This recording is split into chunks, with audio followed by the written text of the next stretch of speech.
Extra weight puts extra load. If you drive a economically nice car, like a hybrid, and you're fat, we're gonna get to that in a moment. Avoid long idles. So if you're parked in a parking lot, turn off the car. Don't keep it running. Turn off the car. Restarting the car actually uses less fuel than letting it sit idle. Go figure. Now, this one is pretty obvious. Buy a fuel-efficient vehicle. That should be the first thing you do. Yeah, but not everyone can do that, so I'm actually going to replace this one with a different tip. All right. Okay, so the number 10 tip is actually going to be fill up your car at half tank because it's less that's splashing around, and try to fill up when the ground is cool. So basically early hours of the day. Since gas expands at high temperatures, when it's cool, you're actually going to get more for your... But going back to heavy loads, Phil, are Americans too big to drive small? You're a big guy. And I drive a small car. I saw this on AOL Autos, and it raised my eyebrow here because there's some things as Americans that we can do to help ourselves, but I think we're killing ourselves here. I'm a big guy. I drive a small car. I don't mind, but some people complain about small cars not being very comfortable. What do you think, Nelly? They are comfortable, but if you're oversized, nothing is going to be comfortable. You know what? Put on a fitted t-shirt. What happens? You're not comfortable. Man titties. Think about this. Not only are we trying to save your life, but we're trying to save your wallet too. You spend less on food, you spend less on gas. There you go. Everybody wins. Everybody wins. You can't complain that the car makers aren't making a car that fits you. You need to fit into the car. So, I know Phil was talking about, okay, is there a point in time where the car makers are going to reach a breaking point? You know, I think they already have, especially with a lot of the SUVs, because they're a lot more fuel efficient than they used to be, because we're so fat. So the majority of people buy an SUV or a crossover more than a car. The cars have only been 22%. So what's that other 78%? The thing is, more and more people are having families. Those SUVs that are supposed to be fuel efficient are actually targeted toward families, not single person homes. You know, as a big guy, a lot of people ask me, "Hey, why do you drive that smart car?" I just do it because it's just me. You know, it's just me. I don't need to drive a big car. And they're like, "You need to drive like an Expedition or something." No. Why would I do that? To promote obesity? Right? Because they come with 5 cup holders and space for 2 Big Macs? You know, I think that the big 3 here, GM, Ford, and Dodge, they should all combine and make one vehicle for fat people. It should be called the obese. The obese. Supersize me. It should be called pimp the obese. Style. It should be called the obese.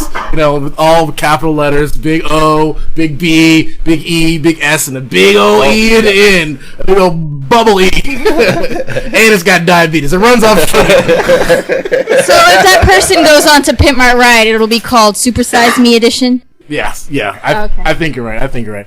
But I do think Americans are too fat to drive smaller cars, and we are spoiled too.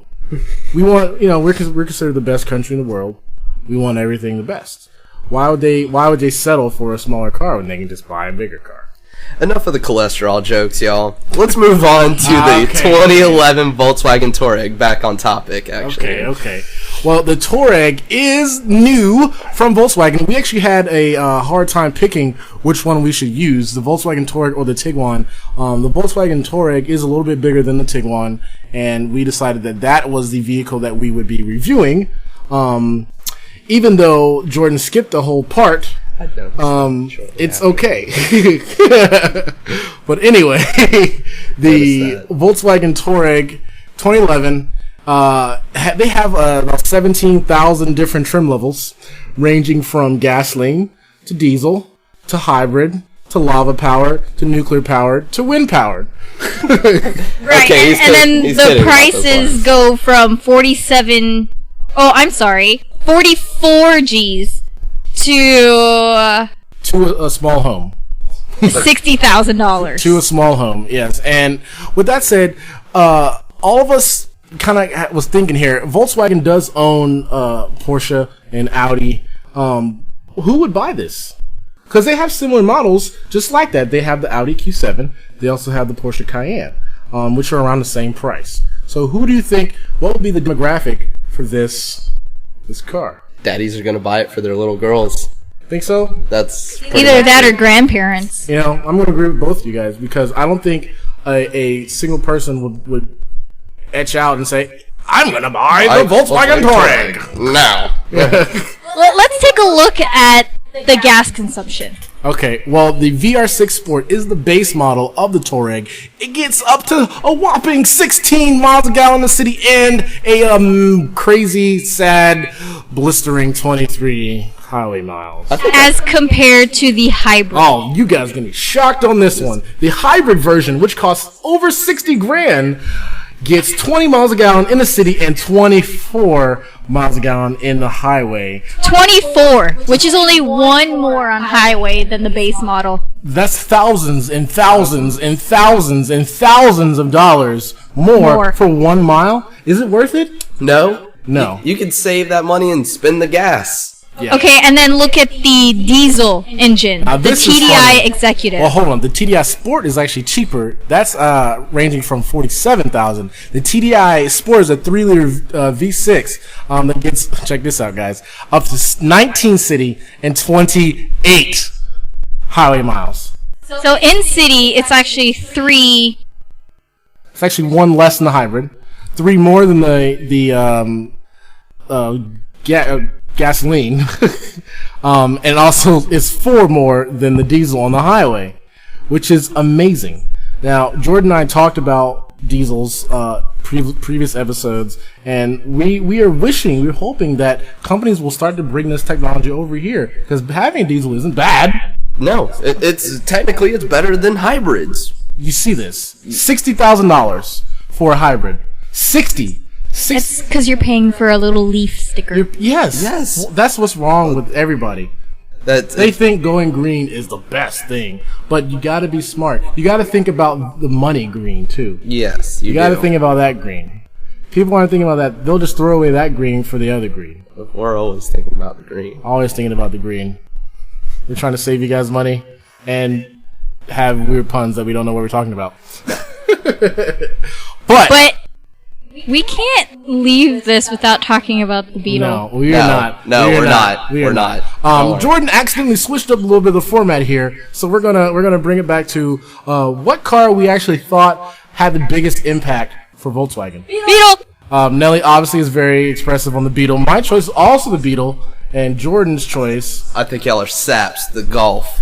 The Golf. I mean, the Golf is a nice car, but I don't think it had the image of Volkswagen. When you think of Volkswagen, what car do you think of? You think of Beetle. You think the Bug. Punch Buggy. Ah, thanks. Happy birthday, Jordan! Guess I got 21 more coming my way. That's right. But see, the Golf didn't have a game like that. No, every person you know, from your mom, your dad, your sister, your cousin, all your best friends know the Punch Buggy game. I still play it with my friends. Punch Buggy, no return! Yeah, I still play it. So the Golf has a huge cult following as well. And with the new release of the new Beetle. Yes, the 2012 model actually looks like a more modern Herbie the Love Bug, and Oprah actually gave away keys to these cars before they were even released or made. Now that's crazy.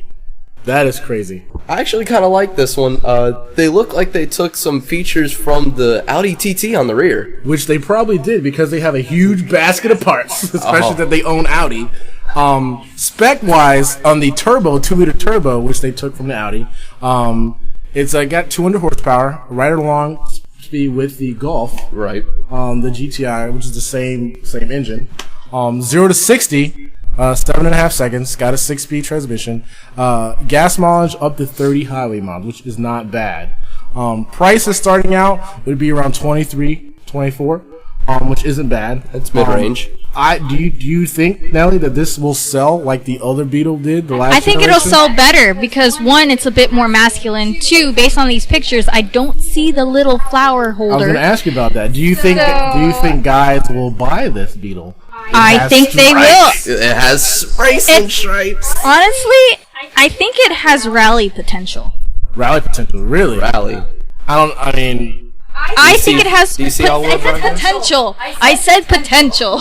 Okay. Well, I see potential in Jordan too, but I don't see him going anywhere. but anyway, this one does look a lot more aggressive. Now, Jordan, tell me a little bit about the GTI. Why do you think that is the best car that Volkswagen has to offer? Like, what do you like about that? Well, the GTI is going to go for more range of people. I mean, you're going to be able to have, moms be able to drive it, dads, even younger kids, girls and boys. So you're saying it doesn't have an age range? It doesn't have an age range. I mean, I've seen a lot of people driving Volkswagens in the past, the GTI itself in the past. Probably going to be the same for this one. What about Well, I'm still sticking with the Beetle. I mean, yeah, the GTI, you can see a racer or a straight racer. Yes. Street racer. Nelly's on crack. Hope y'all don't mind. You can see a street racer in a GTI, but I mean, the Beetle doesn't have an age range either. Well, it has a gender. Yeah. No. I mean, a lot of men drive PT Cruisers. Yeah, I don't think that has anything. It doesn't have a flower holder. Look at this from the profile angle. Okay, now the new one I'm saying is okay. Okay. The new one is okay. The new one, a man can drive that and not feel outmasculinated, whatever. Not feel like a man. Okay, guys, we're not drinking here. We're just trying to sound smart. We're just stumbling over everything here. That's because Jordan just fucked up the whole status of everything. So we're stumbling over everything here. I like it. I like it too. It's a little more raw here. But you would definitely buy the new Beetle. You wouldn't buy the new Beetle. I would drive a new Beetle. But that does not count. But I don't think I'd fit in that one either. Should I lose weight? I don't know. Maybe. But we're gonna go ahead and end the show here, guys. I just want to thank everybody for tuning in to this episode. Next week, Nelly, what are we going to be talking about? Toyota. Oh, her favorite brand. Yes, sir. Oh, we got MR2s and Supras, and we got Celicas just waiting to be reviewed. Zoom. The funny thing about them, they're all gone. They're gone. Anyway, we're dripping along here, but thank you for tuning in, guys. Again, this has been Backseat Drivers. I'm your host, Phil. I'm your other host, Jordan. And I'm Nelly.